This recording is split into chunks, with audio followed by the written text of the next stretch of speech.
Welcome to the Learning Pines YouTube. We hope this video helps. You start by confirming the transducer is mounted and cable connections are dry.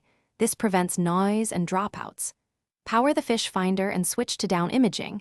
Use a conservative depth range so echoes don't clutter the screen.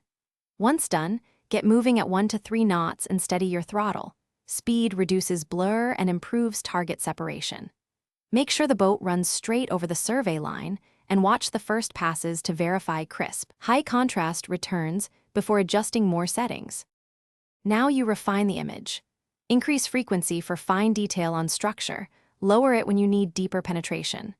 Then slowly raise sensitivity until weak targets become visible. Stop when background speckle appears, because that's noise. Use range zoom to inspect the thermocline or a suspected wreck, and tweak contrast to make fish marks pop.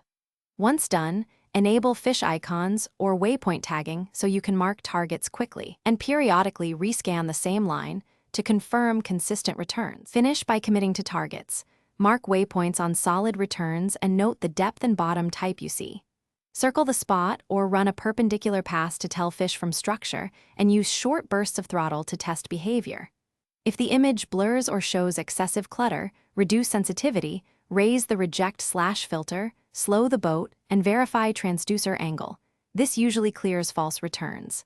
Finally, log successful settings for that lake and repeat them next trip to save time. Thanks for watching. Consider subscribing if we helped you.